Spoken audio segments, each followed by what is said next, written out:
بسم اللہ الرحمن الرحیم۔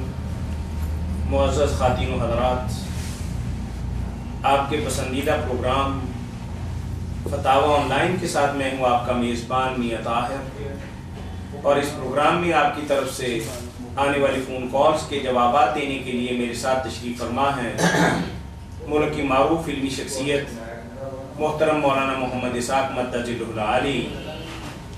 فتاوی آن لائن اسلامی تعلیمات اور سوال و جواب کا یہ پروگرام ہر اتوار انہی اوقات میں آپ کی خدمت میں پیش کیا جاتا ہے۔ آپ بھی اپنے مسائل کے حل کے سلسلہ میں ہمیں کال کر سکتے ہیں۔ کال کرنے کے لیے ہمارا ٹول فری نمبر ہے 0800117777۔ جی مولانا، ہمارے پاس کچھ تحریری سوالات ہیں، ہم ان سے اپنے پروگرام کی ابتدا کرتے ہیں۔ تو ایک بھائی کا پہلا سوال یہ ہے کہ میں کبھی ظہر یا عصر کی نماز کے اندر 2 رکعتوں کے بعد مسجد کے اندر پہنچتا ہوں اور امام کے پیچھے کھڑا ہو جاتا ہوں، تو میری 2 رکعتیں جو پہلی ہوتی ہیں وہ میں بعد میں ادا کرتا ہوں، تو کیا ان رکعتوں میں بھی میں قرآن کریم کی کوئی سورہ مبارکہ کی تلاوت کروں گا؟ ظہر عصر کی نماز میں آ کر شامل ہوتے ہیں، 2 رکعتیں گزر جاتی ہیں، 2 انہیں ملتی ہیں، ہاں جی، اور 2 ان کے بعد اٹھ کر پڑھتے ہیں۔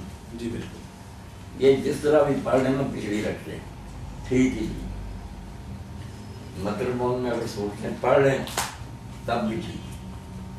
امام ابو حنیفہ رحمۃ اللہ علیہ ان کا یہی خیال ہے کہ پہلی رکعتیں چھوٹ گئی ہیں، بعد میں اٹھ کر بالکل اسی طرح جس طرح پہلی رکعتیں پڑھنے کی ہیں، جو چھوٹی ہیں۔ ہاں، پہلی میں اٹھ کر سبحانک اللہ الحمد شریف سورت، پھر سجدے کر کے اٹھ جائے، دوسری میں الحمد شریف اور سورت پڑھ کے بیٹھ۔ یعنی ترتیب جو اس طرح پہلے پڑھنی تھی نا، جب شروع میں ہوتا وہ اصل ترتیب وہ قضا ہو گئی، بعد والی اس نے پہلے پڑھ لی ہیں، پہلی اس کی رہ گئی، وہ بعد میں پڑھی۔ دوسرے لوگ کہتے ہیں نہیں یہ بات کوئی نہیں، یہ اس کی بات نہیں ہو سکتی، جہاں سے اس نے آ کر اللہ اکبر کہا، اگر وہ تکبیر تحریمہ نہیں تو اس کی نماز ہی نہیں شروع ہوئی، اور اگر تکبیر تحریمہ تو وہ تو آدمی ہو، اس لیے اس کی پہلی رکھتے ہیں وہی ہیں جو نماز کی حالت میں پڑھی، اس میں کچھ پڑھا یا نہیں پڑھا یہ لاجیکلی بات، 1-2 نمبر اس کو ہے۔ اب تیسری چوتھی جو ہے نا وہ صرف الحمد شریف پڑھے اور کچھ۔ تیسرا گروہ درمیان میں آ گیا کہ بعد میں اٹھ کر جو پڑھے وہ پڑھنے کے لحاظ سے پہلی سمجھے، یعنی سبحان اللہ الحمد شریف جو ہمیں پڑھے نا وہ نہیں سمجھ کے پڑھے میری یہ پہلی ہے، مگر اتحیات کے لحاظ سے آخری آخری۔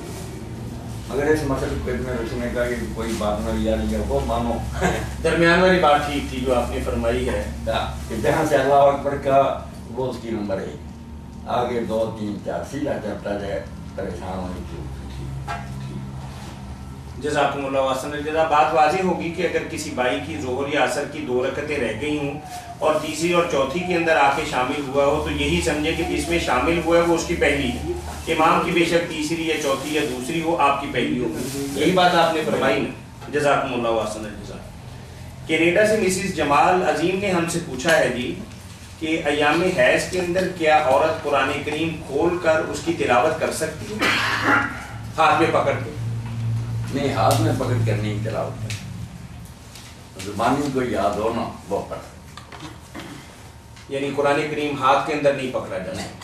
چلیں، اگر ہاتھ پہ مانو نا کوئی دستانے وغیرہ چڑھائے ہوئے ہوں یا کچھ ایسا، کوئی بچہ ساتھ بیٹھا ہو، تو اس کو بندہ کہتا ہے کہ بیٹا صفحہ پلٹ دینا تو میں پڑھتے ہیں، اگر پکڑا ہوا صفحے اٹھتا ہے یہ دیکھ لے کر پڑھتی تھی۔ اچھا چلیں، وہ جو مطلب کسی چیز حائل درمیان کے اندر ہو، کپڑا ہو یا دستانے ہو یا کوئی اور چیز، اس سے ورق الٹنا حیض والی عورت کے لیے جائز ہے؟ وحیدہ مانا یہ ہے، اتنی مصیبت کرنے کی کیا ضرورت ہے، اور ذکر بہت ہیں وہ کرتی ہے، سبحان اللہ الحمد للہ استغفر اللہ درود وغیرہ وہ پڑھے۔ ان ایام کے اندر عورتیں احادیث کی اور سیرہ مبارکہ کی اسلامی تعلیمات کی کتابیں پڑھ سکتی ہیں؟ وہ سب پڑھ سکتی ہیں۔ ٹھیک، جزاکم اللہ احسن الجزا۔ اب بات واضح ہوگی کہ ان ایام کے اندر عورت قرآن کریم کی زبانی تلاوت کر سکتی ہے، لیکن قرآن کریم کو ہاتھ لگانا ٹھیک جائز نہیں۔ تو سوال ہے کہ ہمارے پاس ہمارا ایک دوست کاروبار کرتا ہے اور اس کا نام عبداللہ، فاطمہ، حسن، حسین، علی، عمر، ابو بکر، عثمان، صدیق وغیرہ کے نام سے اس کا نام شروع ہوتا ہے۔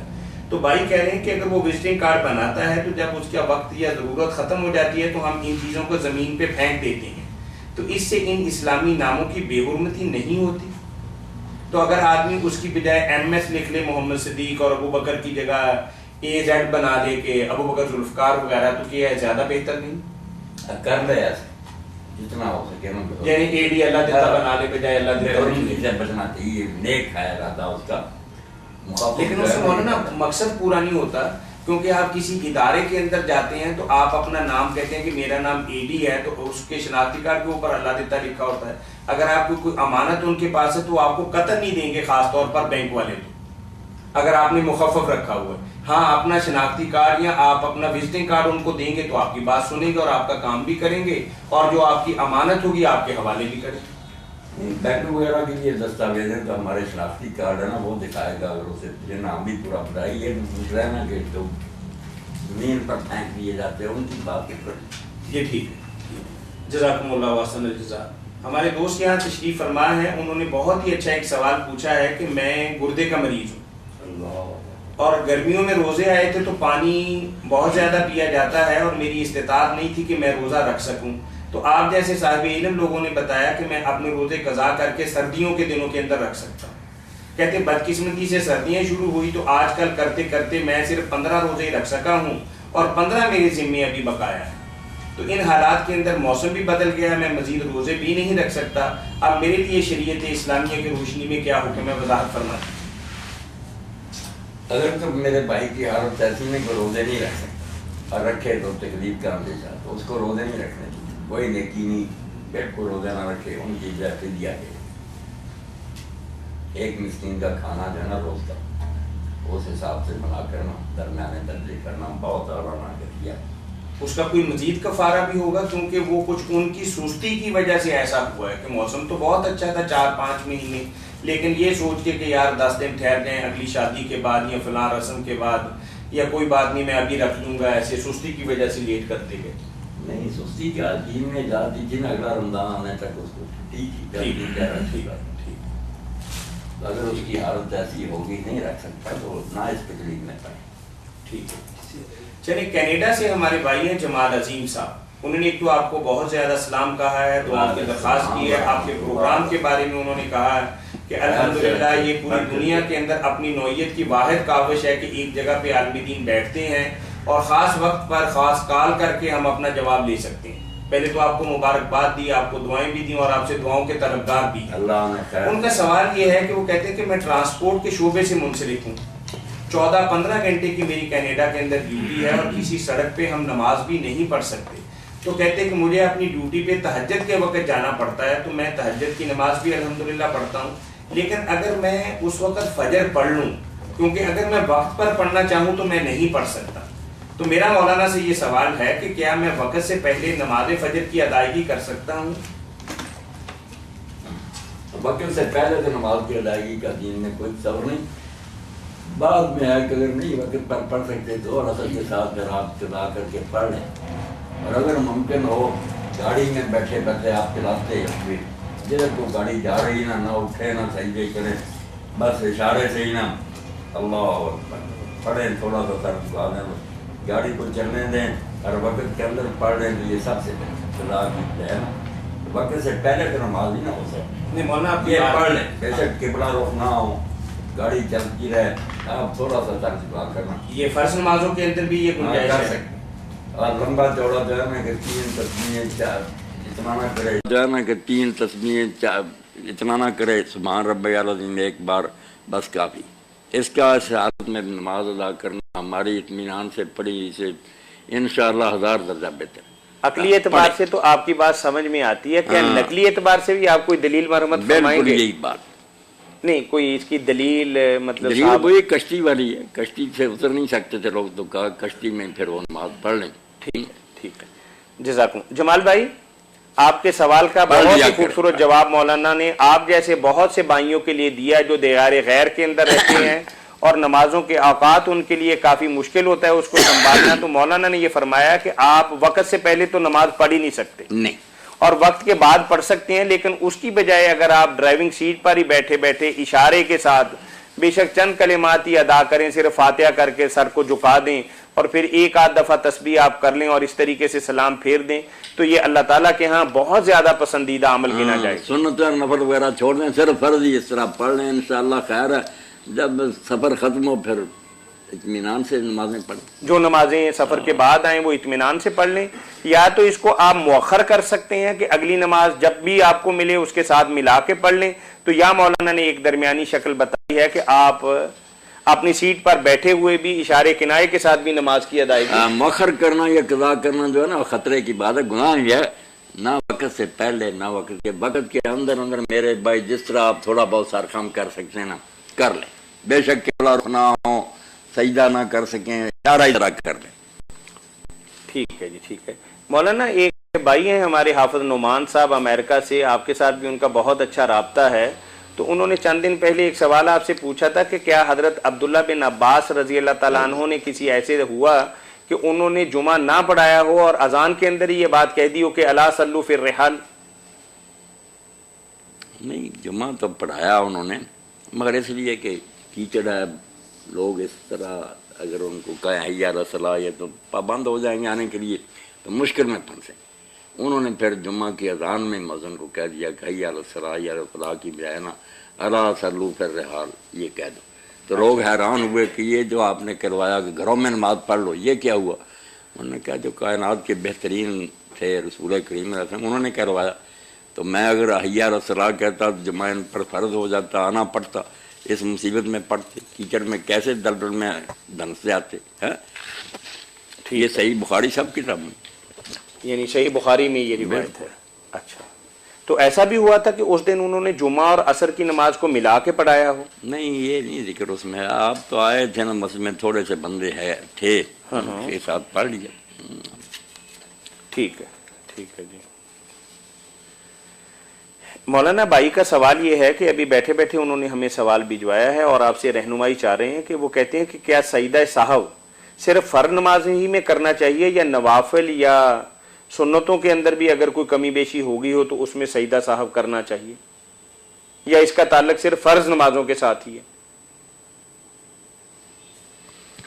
خیال تو یہ بھی امت میں موجود ہے، کئی علماء بڑے بڑے یہی کہتے ہیں کہ فرض نماز جو ہے نا اس کو سنوارنا چاہیے، اس میں کوئی خلل ہو جائے تو سجدہ صاحب کرنا چاہیے، نوافل کی کیا بات ہے جس طرح پڑھے جائیں، مگر زیادہ لوگ یہی کہتے ہیں کہ ان میں سجدہ صاحب کرنا چاہیے۔ نبی علیہ السلام نے جتنے کیے ہیں ان کا تعلق تو فرضوں سے ہی ہے، اسی کا ذکر آیا، کوئی نفلوں سنتوں کا نہیں ہے۔ ٹھیک ہے، جزاکم اللہ۔ یعنی آپ کیا فرماتے ہیں کہ سنتوں اور نوافل کے ساتھ بھی ہمیں سجدہ صاحب کرنا چاہیے، یا وہی جو موقف ہے کہ صرف اس کا تعلق فرض نماز کے ساتھ ہے آپ بھی اسی کے قائل ہیں؟ کوئی کر رہے تو اس کو ہم گناہ گار بھی نہیں کریں گے، اگر کوئی نہیں کرتا تو اس کو بھی نہیں کہیں گے کہ اس کی نماز نہ اکثر ہے، فرضوں کی فکر کریں گے۔ ٹھیک ہے جی، ٹھیک ہے، جزاکم اللہ احسن الجزا۔ مولانا آپ نے پردے کے حوالے سے ایک سوال کیا تھا، دبئی سے ہمیں سوال آیا، اور ایک تو انہوں نے آپ کو بہت زیادہ سلام کہا اور پھر ساتھ آپ کے پروگرام کے حوالے سے بھی دو تین باتیں کہی ہیں، تو ان کا سوال یہ ہے کہ آپ نے یہ فرمایا کہ محارم سے جو پردہ ہے نا وہ ناف سے لے کر گھٹنے تک ہے۔ بالکل، انہوں نے کہا کہ اگر ہماری عورتیں ہمارے گھروں کے اندر اس طریقے سے وہ رہیں گی تو پھر ہم کہاں جائیں گے؟ نہیں اس کا مطلب یہ نہیں کہ عورتیں اسی طرح رہیں، یہ تو بات جو سمجھتا ہے اس کی درست نہیں سمجھ ہے۔ ٹھیک ہے، یہ صرف جواز کی بات کہ اگر گھر میں کام کرتے وقت بازو ننگے ہو جائیں، پنڈلیاں ہو جائیں، گلا ننگا ہو، تو آخری حد یہ ہے کہ محرم عورتیں جو ہے نا وہ اپنے محرم رشتہ داروں کے سامنے ناف سے گھٹنوں تک ڈھانکیں، اس سے زیادہ کوئی حصہ ننگا ہو جائے کی ضرور سے، باقی اس کو عادت بنانا اور اسی طرح رہنا یہ تو بالکل وقار کے اور شرافت کے خلاف بات، اور ان کی ٹھیک ہے بات کہ اگر عادی ہو جائیں گے ایسا تو پھر باہر بھی بے پردگی شروع ہو جائے گی، یا گھر کے اندر ہی وہ بندہ کہتا ہے کہ ہم تو بڑے پریشان ہو جائیں گے کہ وہ نہیں دین پہ عمل بھی کر رہی ہیں اور ہمیں تنگ بھی کر رہی اس ہیں۔ کو روٹین نہیں بنانا کوئی عادت ہے، بس کام کاج میں اگر سر ننگا ہو گیا یا گردن وغیرہ اس طرح ہی، باقی تو آخری حد اس کی جو ہے کہ ناف سے گھٹنے تک تو ضرور چھپا ہونا چاہیے۔ ٹھیک ہے جی، ٹھیک ہے، جزاکم اللہ احسن الجزا جی۔ مولانا ہمارے دوست ہیں یہاں، انہوں نے سوال کیا ہے کہ امام جلال الدین سیوطی اپنی کتاب تاریخ الخلفاء میں ایک حدیث لائے ہیں کہ حضور نبی کریم صلی اللہ علیہ وسلم نے فرمایا کہ میری امت میں 12 امام ہوں گے اور وہ کلہم سید اور قریش ہوں گے، مگر شومی قسمت کہ کئی لوگ ائمہ اہل بیت کے نام کے ساتھ امام تو نہیں لگاتے جبکہ دوسرے لوگوں کے ساتھ امام کا لفظ استعمال کرتے ہیں، جیسے امام ابو حنیفہ رحمۃ اللہ علیہ ہیں، امام مالک شافعی، امام ابن تیمیہ، امام مالک، یا کچھ اور لوگ ہیں کہ جو ان کے ساتھ یہ امام کا لفظ استعمال کرتے ہیں، جو حقیقی امام ہیں ان کے ساتھ امام کا لفظ استعمال نہیں کرتے۔ بھائی کا سوال یہ، بھائی کا سوال جو ہے نا کہ آپ نے فرمایا دین غالب رہے گا اور اسلام اس وقت تک چلتا رہے گا جب تک اس امت میں 12 امیر یا خلیفے نہ ہو جائیں۔ امام تو نہیں، وہاں تو لفظ ہے امیر کا اور خلیفے کا۔ تو اب جو شیعہ حضرات کہتے ہیں کہ وہ 12 امام ہیں، یہ جو اہل بیت میں سے بڑے نیک اور صالح لوگ ہیں، ان میں سے امیر صرف حضرت علی ہوئے، ان کو حکومت ملی ہے، حضرت حسن کچھ مہینوں کے لیے ہوئے، اور امام جو ہیں مہدی وہ ہوں گے، باقی امیر نہیں ہو سکے۔ وہ قابل جتنے جی چاہے، مگر وہ علم کے امام ہیں، عمراء اور حکام نہیں بن سکے۔ حدیث میں تعلق جو بات ہے وہ حکام کی، حاکم۔ اب اس کے 2 معنی ہے، تو اس بارے میں بہت علماء میں پریشانی کہ وہ 12 کیا ہیں، کس طرح ہوں گے۔ دفتر لکھ کر لوگ تھک گئے، کیونکہ اگر سارے گنتے ہیں تو اب تک سینکڑوں سے زیادہ ہو چکے ہیں، اگر نیک گنتے ہیں تو حضرت حسن کے بعد نیک مل، تو پھر کیا ہے اس کا پریشان۔ یہی وہ میرے بھائی کی بات شیعہ کہتے ہیں ہمارے جو ہیں ان کو یار تم میرے سنت نہیں مانتے ہو، صالح نیک صالح ہیں مگر امیر نہیں بن سکے، حکومت نہیں ان کو ملی۔ تو کچھ لوگوں نے تو پھر کہا کہ لگاتار جتنے ہیں نا وہی ہیں، اس میں پھر یزید بھی آتا، یہ شیعہ حضرات پھر کہتے ہیں دیکھو تمہاری کتاب میں اس کو بھی شمار کیا۔ تو اس میں سمجھنے کی بات ہے کہ اگر لگاتار ہی مراد ہے نا تو اس میں ان حکمرانوں کی تعریف نہیں کہ وہ اچھے ہوں گے یا بد ہوں گے۔ وہ دوسری حدیثوں سے پتہ چلتا ہے کہ 30 سال کے بعد وہ ظالم حاکم ہیں۔ وہ صرف اسلام کے غلبے کی بات ہے کہ 12 حکمران ہونے تک نا ان کا رعب رہے گا، باقی کفار ان سے مرعوب ہوں گے۔ اور واقعی عمومی نے جب خود ہی اپنے خلیفے کے خلاف بغاوت کر کے قتل کر دیا اس کو، ان کا پھر رعب جاتا رہا۔ 2 حکومتیں بن گئی، اسپین میں الگ ہو گئی، عباسیوں کے الگ۔ تو اگر لگاتار مانے تو پھر خلیفے نیک بد نہیں، وہ بد بھی ہو سکتے ہیں، مگر وہ پیریڈ بتایا گیا کہ 12 حکمرانوں تک میں اسلام کا رعب رہے گا۔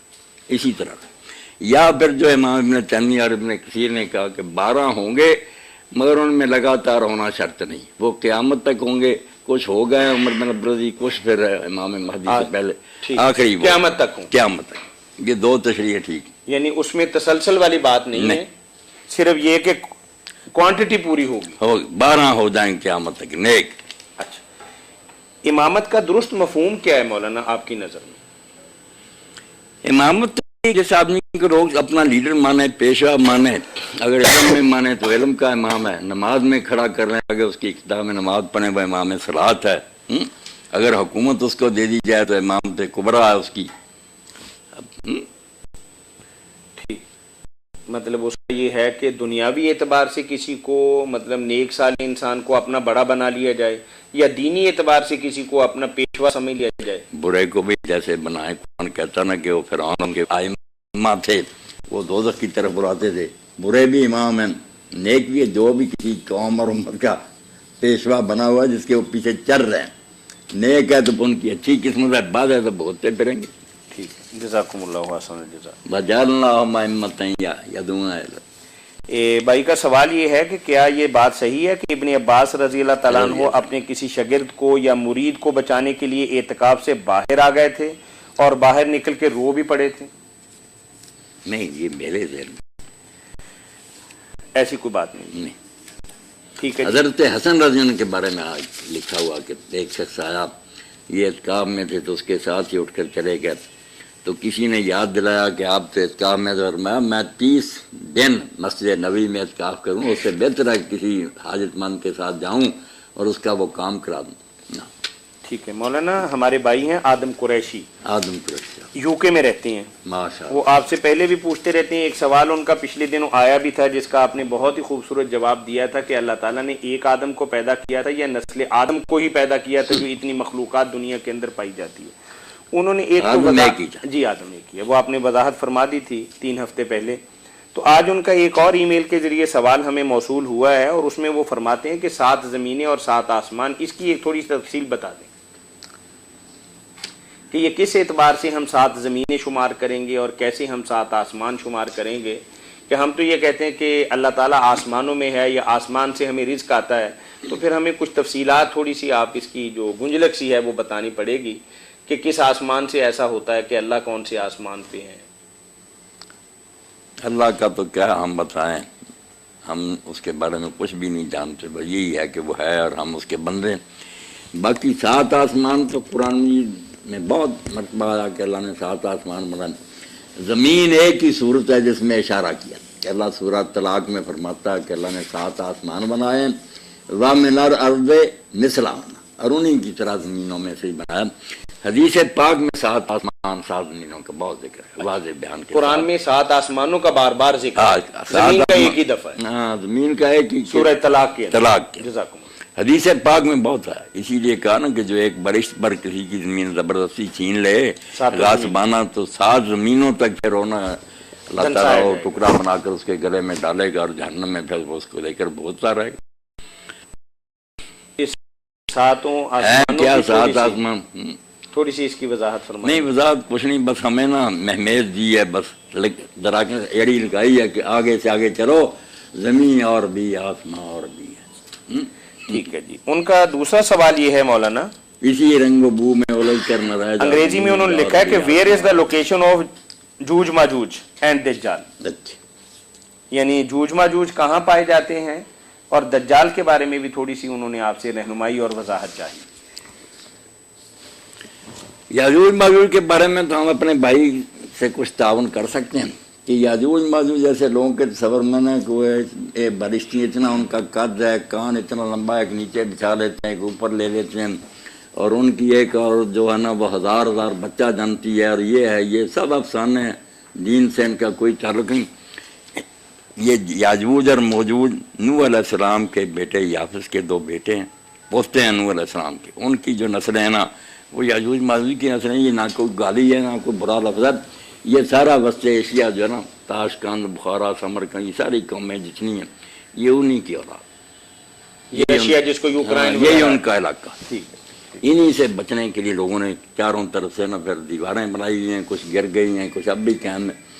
فسادی تھے، جب بھی زیادہ تعداد میں ہو جاتے تھے پھر یورپ کی طرف چلے جاتے، ہندوستان کی طرف آ جاتے، یہ آریہ وغیرہ بھی انہی کی شاخیں تھیں، مگر دوسرے علاقوں میں جا کر کچھ مہذب بن جاتے تھے۔ یاجوج ماجوج تو یہی قیامت سے پہلے نا ان کا بڑا فتنہ ہوگا، دوبارہ اٹھیں گے، یہ کیا کریں گے پھر؟ تباہی مچائیں گے۔ جیسے اب سوشلزم لوگوں نے بہتا 70-80 سال ہے، اسی طرح کے فتنے پھر کھڑے کریں، علاقہ فتنوں کا، جب بھی انہیں موقع ملتا ہے نا۔ ٹھیک ہے، جزاکم اللہ واحسن الجزا۔ فتاوی آن لائن اسلامی تعلیمات کا پروگرام ہر اتوار عصر تا مغرب آپ کی خدمت میں پیش کیا جاتا ہے۔ اس خوبصورت پروگرام میں جوابات دینے کے لیے حسب معمول تشریف فرما ہوتے ہیں ملک کی معروف علمی شخصیت، وحدت امت کے داعی محترم مولانا محمد اسحاق مدد ذلہ العالی۔ اسلامی تعلیمات اور سوال و جواب کا یہ پروگرام فتاوی آن لائن ہر اتوار عصر تا مغرب آپ کی خدمت میں پیش کیا جاتا ہے۔ آپ بھی اپنے مسائل کے حل کے سلسلہ میں ہمیں کال کر سکتے ہیں۔ کال کرنے کے لیے ہمارا ٹول فری نمبر ہے 08001177777۔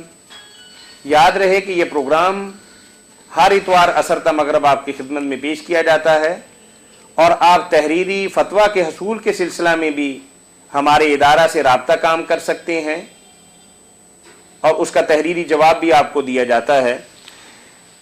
مولانا یہ بات آپ نے بتا دی کہ یوج ماجوج جو ہے یہ قرب قیامت کی نشانیوں میں سے ایک ہے، یا اس سے پہلے ان کا جو قصد ہے نا خروج سے لوگوں نے سمجھ لیا نا کہ وہ پنجرے میں باندھے وہاں سے نکلیں۔ خروج کا معنی نکلنا بھی ہے، شورش بھی ہے۔ جب لوگ باغی ہو جاتے ہیں حکومت کے خلاف تو خروج ہی کہتے ہیں نا کہ نکل آئے، بازاروں میں آ گئے اور انہوں نے ہنگامے برپا کر دیے۔ فتنہ خروج یاجوج و ماجوج ہے نا۔ ٹھیک ہے، اس سلسلہ میں میں نے ایک کتاب مجھے یاد آ رہی ہے، آپ بھی شاید اسی کی نشاندہی فرمائیں گے۔ مولانا ابوالکلام آزاد رحمۃ اللہ علیہ نے ایک کتاب لکھی ہے، پیاری کتاب، وہ اصل میں ان کی تفسیر کا حصہ اصحاب الکہف، الگ کتاب نہیں ہے، ماجوج ذل کرنا ہے، ان سب پر ہونا قصہ خضر اور موسیٰ ٹھیک وہ ہے، تفسیر کا یعنی حصہ چلیں، مولانا بھی ایک کتاب ہے آدم قریشی صاحب کو بتاتے چلیں اور دیگر دو احباب نہیں، ہمارا پروگرام سن رہے ہیں کہ پاکستان کے ایک معروف اشاعتی ادارے طارق اکیڈمی نے مولانا ابوالکلام آزاد رحمۃ اللہ علیہ کی کتاب جو یاجوج ماجوج کے متعلق بہت مفصل اور بہت ہی زیادہ خوبصورت اور مستند کتاب ہے، طارق اکیڈمی فیصل آباد نے اسے شائع کیا ہے۔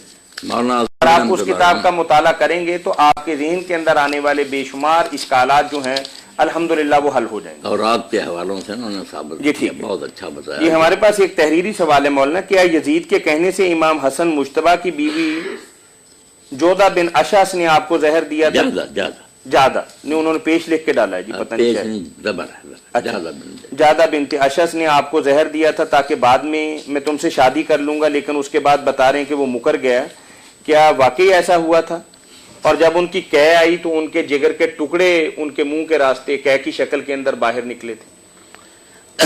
یہ جو مسلمان بات ہے کہ امام حسن علیہ السلام نا زہر سے ہی شہید ہوئے، یہ تو سب محدثین اور رخین نے لکھا، مگر زہر کس نے دیا، کس کے کہنے پر ایسی سازشیں جو ہیں ان کے بارے میں کو پتہ چلتا ہے، کوئی ثبوت چھوڑتا ہے، اندازے ہی ہوتے ہیں۔ تو یہ عون المعبود جو ہے شرح ابو داؤد، اس میں مولانا شمس اللہ قدیم آبادی نے تو یہی لکھا کہ یزید بن معاویہ کے اشارہ پر ہی نا اس جادہ نے امام حسن علیہ السلام کو زہر دیا تھا۔ ٹھیک ہے، کتابوں میں زیادہ لوگ یہی دیا جو لکھتے ہیں، ابن حجر بھی کہ 3 بار دیا، آخری مرتبہ پھر بہت زیادہ تھے جس سے جگر کے ٹکڑے الٹی آ کر پھر ہاتھ میں گر گئے۔ یہ آدم قریشی امام صاحب، حسین علیہ السلام نے بہت پوچھا کہ بھائی کس پر شبہ ہوا، انہوں نے کہا کیا کرو گے، اس کو قتل کرنا چاہتی ہے، اگر وہی ہے جو میرا خیال ہے میں نے اللہ پر معاملہ چھوڑا وہ بہترین کام دینے والا، اور اگر نہیں تو کیوں خام خواہ لوگوں کو قتل کرنا۔ بس ٹھیک ہے، یہ آدم قریشی صاحب کا تیسرا سوال ہے جو یو کے سے ہمیں جو میل کے ذریعے ملا ہے، what is the status of حدیث in which it is said علماء آف دس امہ are equal to prophet of بنی اسرائیل؟ یعنی وہ حدیث مبارکہ ہے نا کہ یعنی علماء امتی کا انبیاء بنی اسرائیل، ہاں بالکل، الفاظ عربی میں یہ پڑھے جاتے ہیں۔ جی بالکل، اس کا یہ پوچھا ہے کہ وہ حدیث کس پائے کی ہے اور اس کی تھوڑی وضاحت بھی فرما دیں۔ آدم صاحب اللہ تعالیٰ آپ کو خوش رکھے، پایا اس کا کچھ نہیں، ایک تو ہوتا نا چلو کچھ کمزور ہو، نہیں کمزور بھی نہیں، یہ باطل اللہ صلی اللہ بالکل گھڑی ہوئی، اور کوئی اس کے گھڑنے والے کا بھی پتہ نہیں، کوئی سر پیر ہی نہیں۔ یہ جسٹس منیر کی جب عدالت یا جسٹس کیانی کی قادیانیوں کے خلاف چل رہا تھا معاملہ، تو انہوں نے بھی یہ حدیث پیش کی تھی اچھا، کہ انبیاء بنی اسرائیل کی طرح اس امت کے عالم ہے، اس لیے مرزا صاحب یار اگر نبی بن گئے پھر کیا مولوی نبیوں کے برابر ہیں؟ تو پھر علماء نے اس وقت آنکھیں کھولی اور کہا اس کی کوئی سند پیش کرو، جعلی سچی کوئی دکھاؤ، کون بیان کرنے، کچھ نہ نکلا۔ وعلیکم السلام ورحمۃ، بالکل یہ بناوٹی۔ علامہ البانی صاحب نے یہی لکھا کہ قادیانیوں کی دلیلیں ایسی ہیں سلسلہ تو حدیث ضعیفہ، ٹھیک ہے، بالکل یہ بے بنیاد بات۔ چلیں آدم قریشی صاحب، مولانا نے آپ کے سوال کے جواب کے آپ کا جو سوال تھا کہ جس میں امت کے علماء بنی اسرائیل کے انبیاء کی طرح ہیں، تو مولانا نے بڑی وضاحت کے ساتھ بتایا کہ یہ بالکل بے بنیاد، اس کو حدیث ہی نہیں کہا جا سکتا، کچھ نہیں کہنا، یہ حدیث ہے ہی نہیں۔ چلیں مولانا، یہ دیار غیر کے اندر رہنے والوں کے کچھ مسائل ایسے ہیں کہ ہمارے علماء اس کے بارے میں بہت ہی دو ٹوک قسم کی بات نہیں کرتے، تو بھائی نے پھر ہم سے یہ پوچھا ہے کہ ہم ایسے ملک کے اندر رہتے ہیں کہ آپ کی طرح آزادی کے ساتھ 5 وقت ان کے خاص اوقات پر ہم نماز کی ادائیگی نہیں کر سکتے، تو کیا ہم مستقل بنیادوں پر جب تک یہاں رہتے ہیں تو کیا ہم یہاں اپنی نماز جو ہے ظہر اثر ملا کے یا مغرب عشاء ملا کے پڑھ سکتے ہیں؟ اگر الگ الگ پڑھنا ممکن نہیں، کوشش تو یہی کرنی چاہیے نا کہ الگ الگ پڑھا جائے، جو ان کے اوقات ہیں ان پر ادا کی جائیں، بے شک سنت نفل وطر وغیرہ چھوڑ دیں، صرف فرضی وقت پر پڑھ لیں، اگر یہ بھی نہیں ہو سکتا تو پھر مجبوراً جمع کر لیں۔ مطلب اگر آپ ان کو جمع کرنے کی آزادی یا اجازت نہیں دیں گے تو وہ نماز چھوڑ دیں گے مولانا؟ نہیں، نماز وقت پر تو پڑھ نہیں سکتے، نماز نہیں چھوڑنی، بستر پڑھ سکتے ہیں، پڑھیں، جمع کر کے پڑھ سکتے ہیں، بستر ہی پڑھیں، اچھا چھوڑیں نا نماز کا ترک کچھ۔ یعنی مولانا نے فرمایا کہ کوشش یہی کرنی چاہیے کہ ہر نماز کو اس کے وقت پر ادا کرنا چاہیے، اگر فرض محال آپ کو اس بات کی اجازت نہیں ملتی یا آپ کا ماحول اس کی اجازت نہیں دیتا تو آپ وقت ضرورت 2 نمازیں ملا کے بھی پڑھ سکتے ہیں۔ نماز کو ایک جمع کرنے کی ایک شکل ایسی ہے جس پر ساری امت متفق ہے. وہ مشکل بھی کر لینا کوئی بات نہیں. پھر حنفی بھی راضی ہیں سارے. وہ جمع سوری کہ دیکھنے میں جمع ہے. مائک لا کے نا ادھر لا جائے گل پوری ہو جائے. گل پوری کراؤ. ایک منٹ اٹھی لائٹ چلانا یار موبائل کی کو کٹو میں کٹنا تو کہتے ہیں سارے دوست جی پروگرام تو بعد تے صوفی رشید صاحب تشریف لے آئے. ایک تے انہاں دی نواسی بیمار آ اودے لیے اپاں خاص دعا فرماونی اللہ تعالی صحت تندرستی دے. ایک انہاں نے بڑی محبت نال تواڈے لیے چائے پانی دا انتظام کیتا. او تسی اللہ اجر دے قبول فرمائے برکت. ٹھیک کر لو گل. ہاں جی کرنے لگے مہربانی کر یار. ہاں جی 6 بج گئے اور تو کٹ لئی نا. چلو مولانا پوری کر لو. ہاں جی نمازیں جمع کرنے کی 2 صورتیں ہیں. ایک جمع حقیقی ہے کہ سچ کو جمع کرنا. یہ زور کا وقت ہے اس وقت کی عادت پڑ رہی ہے. یہ عصر کا وقت ہے زور کو لیٹ کر کے اس وقت پڑھا جائے. اس میں تو کچھ جھگڑا ہے یہ جائز ہے نہیں. کچھ کہتے ہیں جائز ہے اگر آسنا مراد. مگر دوسری صورت جو ہے نا جمع سوری صورت سے نکلا. دیکھنے میں وہ ہے کہ کچھی پڑی حالانکہ حقیقت میں وہ اپنے وقت تک پڑی. اس کے لیے بڑی اکڑ چیز میں اب تو خیر گھڑیاں کہ دیکھے زور کا آخری وقت کیا ہے اس وقت 4 رکعتیں پڑھ لیں. ادھر اس کا سلام پھیرے اس کے بعد اسی وقت اثر پڑھ لے. اثر کا وقت بھی شروع ہو گیا زور کا ہے. یہ جو ہے اس میں کسی کا اختلاف نہیں کہ پھر نہیں کوئی گناہ. ٹھیک ہے زور کو اس کے آخر وقت میں پڑھنا اور اثر کو اس کے اول وقت میں پڑھنا. دونوں نمازوں کو درمیان میں لے آنا. اس پر اگر حنفی حضرات بھی راضی ہیں کہ نہیں یہ کوئی جمع نہیں ہے دیکھنے میں جمع ہے اپنے اپنے وقت پر اس نے نماز پڑھی. یہ میرے بھائی اگر کر لینا تو ذرا اختلاف سے نکل جائے. جی مغرب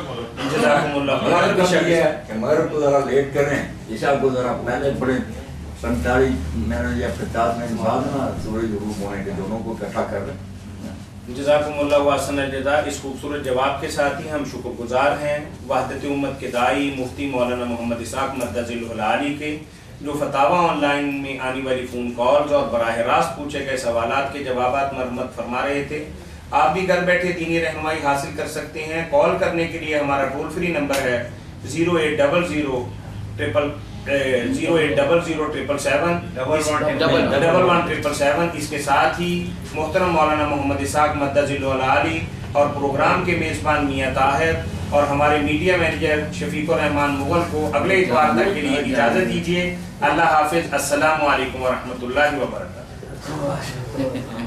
اللہ خیر سے